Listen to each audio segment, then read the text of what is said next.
నతేషాం ఆత్మజ్ఞాననిష్ట వ్యతిరేకేణ అన్యత్ కార్యమస్తి. మహామంత్రం అది. అలాంటి వాళ్ళకి ఆత్మజ్ఞాన నిష్ట తప్ప వేరే కర్తవ్యం ఏదీ లేదు. గతి కొట్టుకో. నతేషాం ఆత్మజ్ఞాన నిష్ట వ్యతిరేకేణ అన్యత్ కార్యమస్తి. అలాంటి సన్యాసం తీసుకున్న వాళ్ళు లోకేషణ విత్తేషణ పుత్రేషణ ఇత్యాది భిక్షాచర్యంతో అని సన్యాసం తీసుకున్న మహనీయులు ఆత్మజ్ఞానం కలిగిన తర్వాత వాళ్ళకి ఆత్మజ్ఞాన నిష్ట తప్ప వేరే కర్తవ్యం లేదు.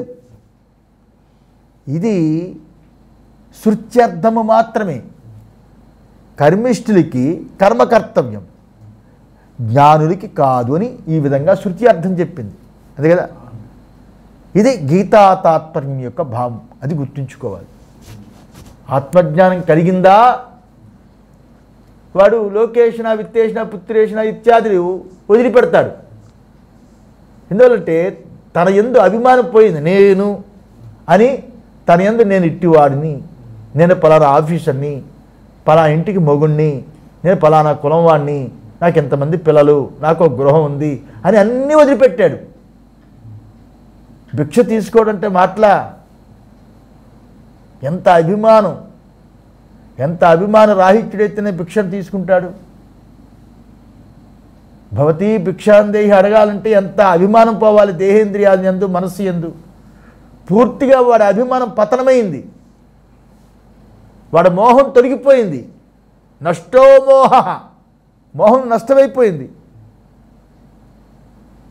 కేవలము ఎరుక స్వరూపుడైన సచ్చిదానంద స్వరూపమైన బ్రహ్మమే తానైపోయాడు. దీన్ని చీ అంటే ఎంత, చీ అనకపోతే ఎంత, దీని మీద మోహం ఎందుకు?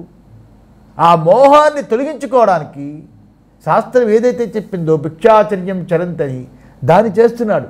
వాడికి అది తప్ప ఆత్మజ్ఞాన నిష్ఠ తప్ప వాడికి వేరే లేదు, ఇంక మోహం లేదు. ఇది శృత్యర్థం.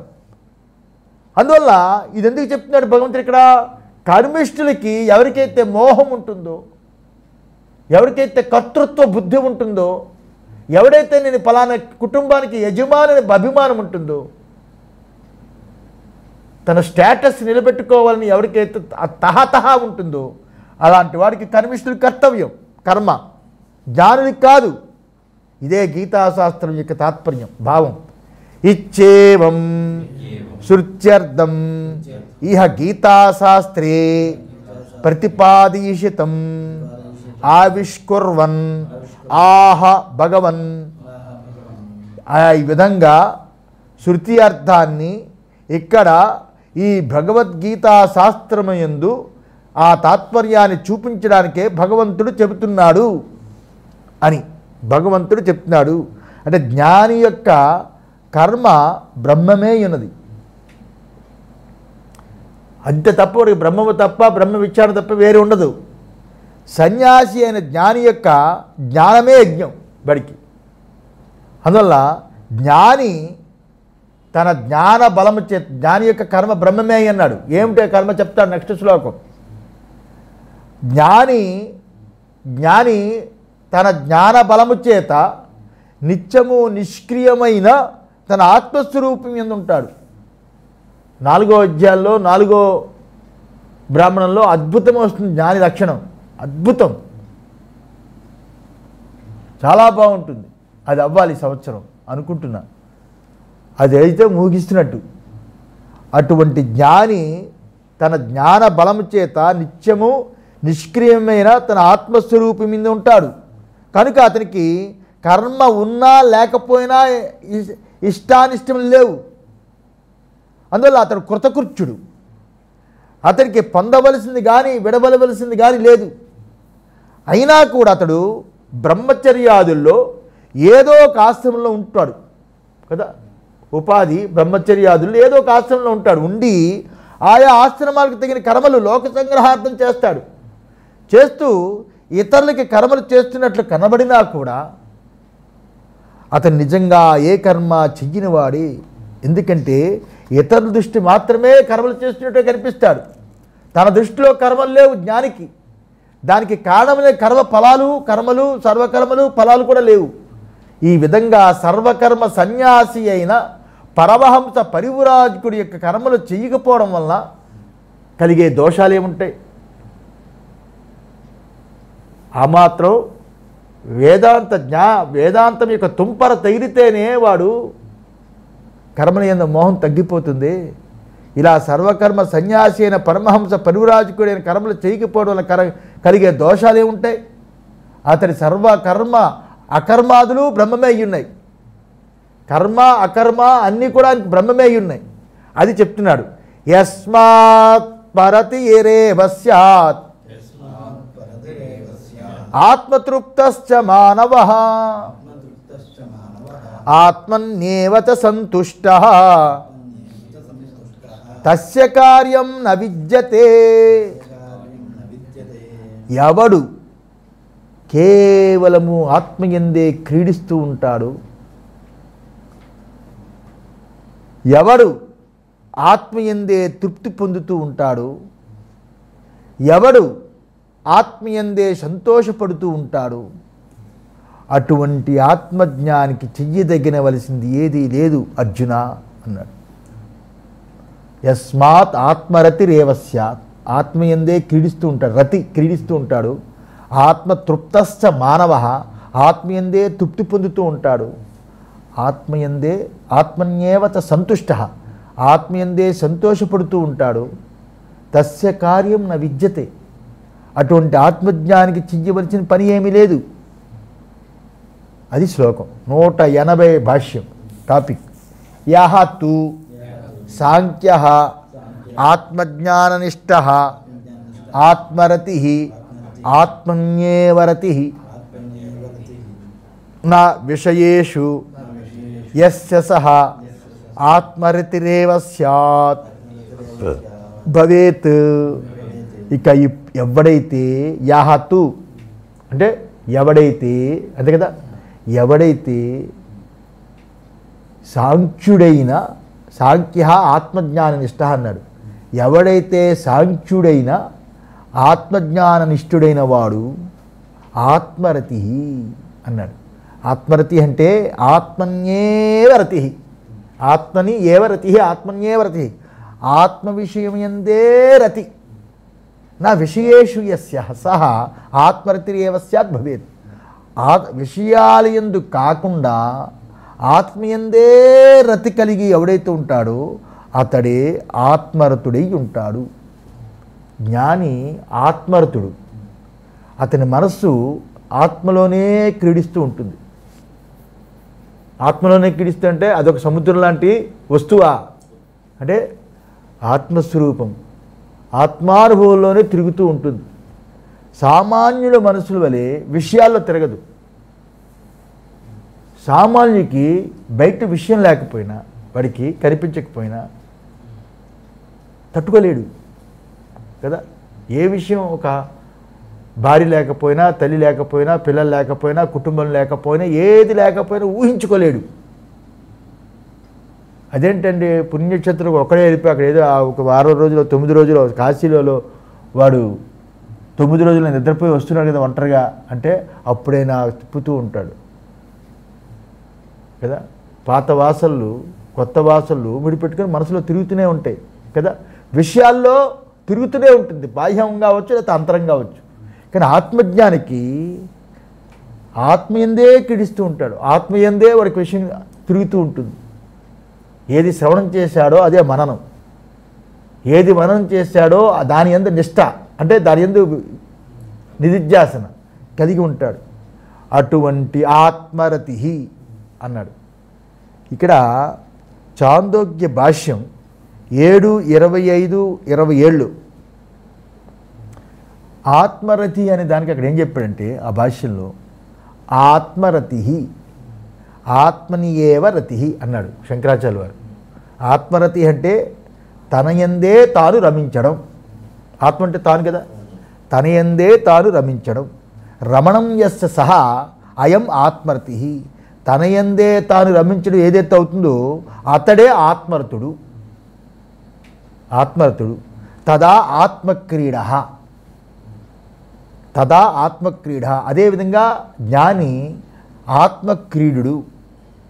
ఆత్మక్రీడ అంటే ఏంటండి? ఆత్మీయంగా ఎలా క్రీడిస్తాడు అంటే చాందోగ్యంలో చెప్పాడు.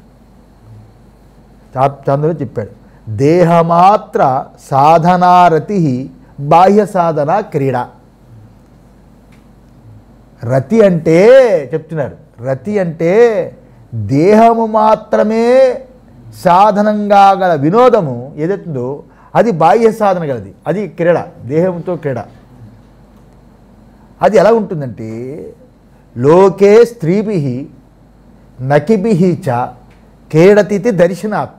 ఎందుకు అలా చెప్తానంటే స్త్రీలతో మిత్రులతో క్రీడిస్తున్నాడనే ప్రయోగం లోకంలో ఉంది కదా. క్రీడ అంటే విషయాలతో, బాహ్య సాధనలతో అది క్రీడ అవుతుంది.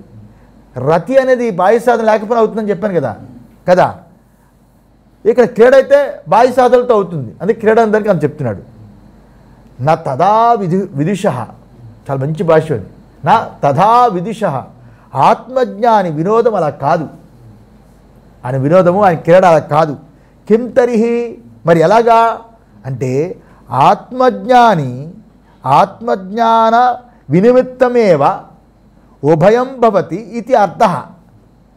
ఆత్మజ్ఞాని ఎవరైతే ఉన్నాడో అతనిది రతి క్రీడ అని రెండు. జ్ఞానికి ఏమన్నాడు? ఆత్మజ్ఞాన వినిమిత్తమేవ ఉభయం భవతి ఇత్యర్థ. ఆత్మజ్ఞానికి రతి క్రీడ అనే రెండు జ్ఞానికి అది అనుభవ నిమిత్తంగా ఉంటాయి. వినిమిత్త అనుభవ నిమిత్తంగా ఉంటాయి.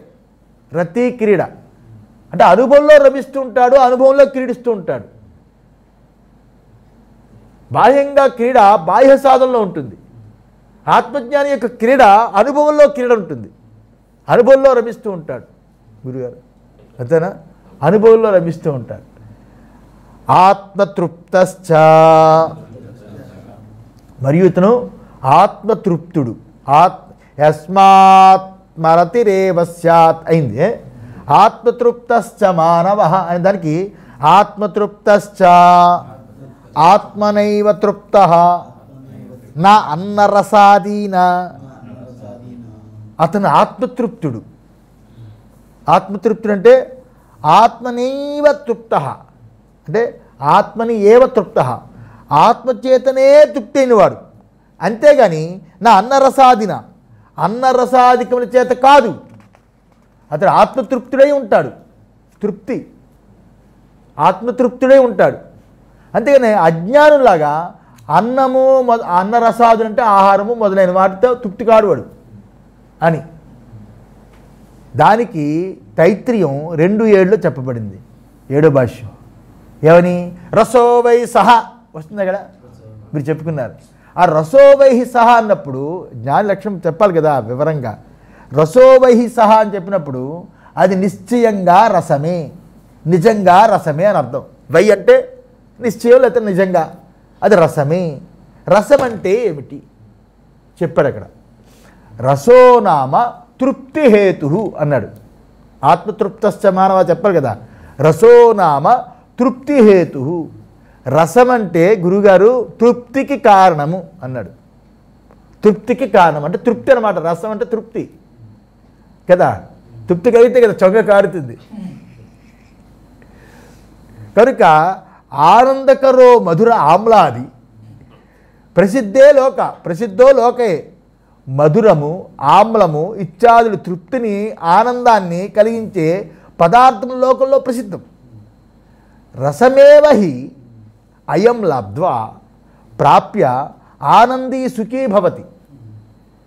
ఇటువంటి రసాలు పొందిన పురుషుడు ఆనందాన్ని సుఖాన్ని పొందుతూ ఉంటాడు కదా. కట్టు ఆమ్ల లవణ తెక్త కషాయం కదా. చిన్న గోంగూర పచ్చడి లేకపోతే తట్టుకోలేవు, ఆవకాయ లేకపోతే తట్టుకోలేవు, అన్నీ ఉన్నా అదే తను ఉండాలి కదా. ఇవి ఉంటే ఆనందము సుఖం వస్తుంది, ఇలాంటి రసాలు. అయితే నా అసత ఆనందహేతుత్వం దృష్టంలోకే. అయితే లోకంలో ఎటువంటి అసత్పదార్థములు యందు ఈ ఆనందానికి కారణం చూడలేదు. ఏది? బాహ్యానంద సాధన రహిత అపి అనీహ నిరేషణ అని గుర్తుందా? అనీహ నిరేషణ బ్రహ్మణ బాహ్య రసలాభాతివ స ఆనంద దృశ్యంతే నూనం విద్వాంస బాహ్యానంద సాధన రహితాపి, అంటే ఇటువంటి బాహ్య ఆనంద సాధన రహితుడు, అనీహ ఆసక్తి లేనివాడు, నిరేషణ ఈషణములు లేనివాడు, అంటే కోరికలు లేనివాడు, అలాంటి బ్రహ్మణ, అలాంటి బ్రహ్మవేత్త, ఆత్మజ్ఞాని, బ్రహ్మజ్ఞాని కూడా బాహ్యరసలాభాత్ ఎవ, బాహ్య రసలాభములు కలిగిన వాడి వలె ఆనందము కలిగిన వాడిలో లోకంలో కనిపిస్తూ ఉంటాడు. వాడు కూడా ఆనందం తింటాడు కదా, వాడు కూడా బాగుందండి వంట బాగుంది అంటాడు కదా కదా అని అంటాడు. వాడు కూడా ఇలాగే బాహ్యరస లాభం కలిగిన వాడిలాగా ఉంటాడు. కానీ వాడి క్యారెక్టర్ ఏంటి? ఈషణలు లేనివాడు, ఆసక్తి లేనివాడు, బాహ్యానంద సాధన రహితుడు. వాడు కూడా అలాగే కనిపిస్తాడు లోకల్ వాళ్ళలాగే. నూనం బ్రహ్మైవ రసస్తేషాం, నిశ్చయంగా అతని రసము బ్రహ్మమే ఉంది. నూనం బ్రహ్మైవ రసస్తేషాం, నిశ్చయంగా అతని రసం ఏమిటి? బ్రహ్మమే ఉంది. అది కడుపులో పెట్టుకున్నాడు. వ్యవహారికంగా బాగుందండి పచ్చడి, చట్నీ, సాంబారు, వాడు అలాగే కనిపిస్తాడు అని తైత్రీయ 2 చెప్పాడు. తన ఆత్మరసస్వరూపంగా, ఆత్మనే రసస్వరూపంగా విదుషులు, ఆత్మజ్ఞానులు ఆనందంగా అనుభవిస్తారు. అటువంటి స మానవ మనుష్య సన్యాసి, ఎవరు వాడు? అటువంటి మానవుడు అన్నాడు. మానవుడు అంటే భాషలో ఏమన్నారు? మనుష్య, మనిషి అన్నాడు. మనిషి అంటే సన్యాసి అన్నాడు. సన్యాసి అని అర్థం. ఇక్కడ ఆత్మతృప్తశ్చ మానవ అని కదా పదం, దానికి అన్నమాట. అంటే సన్యాసి కంటే అన్యుడు కాడని అర్థం. అందుకే మానవ అంటే సన్యాసి పదం ఇచ్చాడు.